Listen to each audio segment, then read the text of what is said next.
ಭೂಮಿಯ ಉಗಮದ ಸಿದ್ಧಾಂತಗಳು ಏನಿದೆ ಇದ್ರ ಬಗ್ಗೆ ಸಹ ಒಂದು ಪ್ರಶ್ನೆ ಬರಬಹುದು.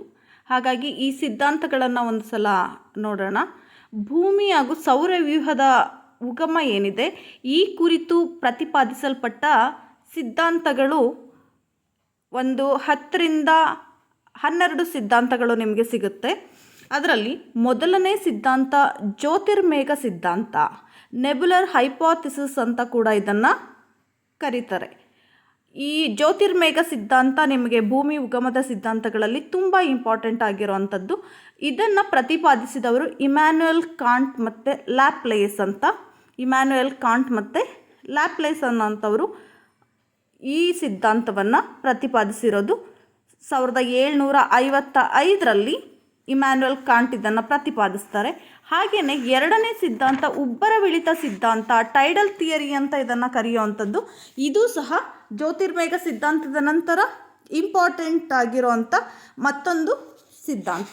ಈ ಸಿದ್ಧಾಂತವನ್ನು ಸರ್ ಜೇಮ್ಸ್ ಜೀನ್ಸ್ ಅನ್ನೋಂಥವರು 1919ರಲ್ಲಿ ಪ್ರತಿಪಾದಿಸಿದರೆ, ಪ್ರೊಫೆಸರ್ ಹೆರಾಲ್ಡ್ ಜೆಫ್ರೀಸ್ ಅನ್ನೋಂಥವರು 1926ರಲ್ಲಿ ಪ್ರತಿಪಾದಿಸಿದ್ದಾರೆ. ಹಾಗೆಯೇ ಇಲ್ಲಿ ಜೆಫ್ರೀಸ್ ಅವರ ಗ್ರಂಥ ಏನಿದೆ ಇದನ್ನು ಒಂದು ಸಲ ನೋಡ್ಕೊಂಡಿರಿ. The earth, its origin, history and physical constitution ಅನ್ನುವಂಥ ಗ್ರಂಥ. ಈ ಗ್ರಂಥದಲ್ಲಿ ಈತ ಈ ಸಿದ್ಧಾಂತದ ಬಗ್ಗೆ ಬೆಳಕನ್ನು ಚೆಲ್ಲಿದ್ದಾರೆ. ಹಾಗೆಯೇ ಮೂರನೇ ಸಿದ್ಧಾಂತ ಗ್ರಹಕಣಗಳ ಸಿದ್ಧಾಂತ ಅಂತ ಹೇಳುವಂಥದ್ದು.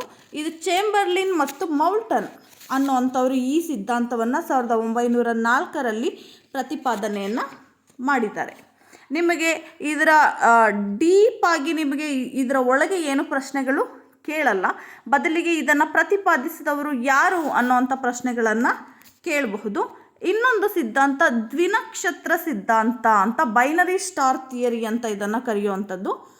ಇದನ್ನು H.N. ರಸೆಲ್ ಮತ್ತು R.A. ಲಿಟಲ್ಟನ್ ಅನ್ನೋಂಥವ್ರು 1936ರಲ್ಲಿ ಪ್ರತಿಪಾದನೆಯನ್ನು ಮಾಡಿದ್ದಾರೆ.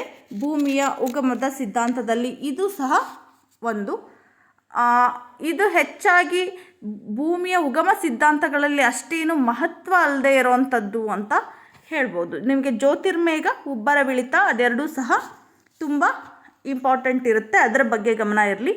ಮತ್ತೊಂದು ಸಿದ್ಧಾಂತ ನಕ್ಷತ್ರ ವಿಭಜಿತ ಸಿದ್ಧಾಂತ ಅಂತ, ಇದನ್ನು ರಾಸ್ಕನ್ ಅನ್ನೋಂಥವರು ಪ್ರತಿಪಾದನೆಯನ್ನು ಮಾಡಿದ್ದಾರೆ. ಇದರ ಬಗ್ಗೆಯೂ ಸಹ ಅಷ್ಟೊಂದು ಹೆಚ್ಚು ಮಾಹಿತಿ ಏನೂ ಇಲ್ಲ, ಆದರೆ ತಿಳ್ಕೊಂಡಿರಿ. ರಾಸ್ಕನ್ ಅವರು ಪ್ರತಿಪಾದಿಸಿದ ಸಿದ್ಧಾಂತ ನಕ್ಷತ್ರ ವಿಭಜಿತ ಸಿದ್ಧಾಂತ. ಮತ್ತೊಂದು ಸೀಫೀಡ್ ಸಿದ್ಧಾಂತ ಅಂತ ಬರುತ್ತೆ. Professor A.C. ಬ್ಯಾನರ್ಜಿ ಅವರು 1942ರಲ್ಲಿ ಪ್ರತಿಪಾದನೆಯನ್ನು ಮಾಡಿದ್ದಾರೆ. ಇದೆರಡೂ ಸಹ ಅಷ್ಟೊಂದು ಪ್ರಮುಖವಾದದ್ದು ಅಂತ ಅನಿಸಲ್ಲ. ಮತ್ತೊಂದು ನೋವಾ ಸಿದ್ಧಾಂತ, ನೋವಾ ಥಿಯರಿ ಅಂತ ಕೂಡ ಇದನ್ನು ಕರಿತೀವಿ. ಇದನ್ನು ಹೋಯೆಲ್ ಅನ್ನೋಂಥವರು 1945ರಲ್ಲಿ ಪ್ರತಿಪಾದಿಸಿದ್ದಾರೆ. ನೋವಾ ಅಂದರೆ ನಕ್ಷತ್ರದ ಹೊಸ ರೂಪ ಅನ್ನುವಂಥ ಅರ್ಥ. ಹಾಗಾಗಿ ಈ ನೋವಾ ಪದ ಲ್ಯಾಟಿನ್ ಭಾಷೆಯ ನೋವಾ ಸ್ಟೆಲ್ಲಾ ಅನ್ನುವಂಥ ಪದದಿಂದ ಬಂದಿದೆ. ಹೋಯೆಲ್ ಅಥವಾ ಹೋಯ್ಲೆ ಅಂತ ಕೂಡ ಇವರನ್ನು ಕರೆಯುವಂಥದ್ದು. ಇದೊಂದು ಸಿದ್ಧಾಂತ. ನಂತರ ವಿದ್ಯುತ್ಕಾಂತ ಸಿದ್ಧಾಂತ, ಎಲೆಕ್ಟ್ರೋಮ್ಯಾಗ್ನೆಟಿಕ್ ಥಿಯರಿ ಅಂತ ಕರಿತೀವಿ. ಇದನ್ನು ಡಾಕ್ಟರ್ ಆಲ್ಫಿಯನ್ ಅನ್ನೋಂಥವರು 1942ರಲ್ಲಿ ಪ್ರತಿಪಾದನೆಯನ್ನು ಮಾಡಿದ್ದಾರೆ. ಇನ್ನು ಮತ್ತೊಂದು ಸಿದ್ಧಾಂತ ಘನೀಕರಣ ಅಥವಾ ಧೂಳಿನ ಮೋಡದ ಸಿದ್ಧಾಂತ ಅಂತ ಹೇಳುವಂಥದ್ದು. ಈ ಸಿದ್ಧಾಂತ ಕಾರ್ಲ್ ವಾನ್ ವೀಟ್ಸಾಕರ್ ಅನ್ನೋಂಥವರು 1944ರಲ್ಲಿ ಪ್ರತಿಪಾದನೆಯನ್ನು ಮಾಡಿದ್ದಾರೆ.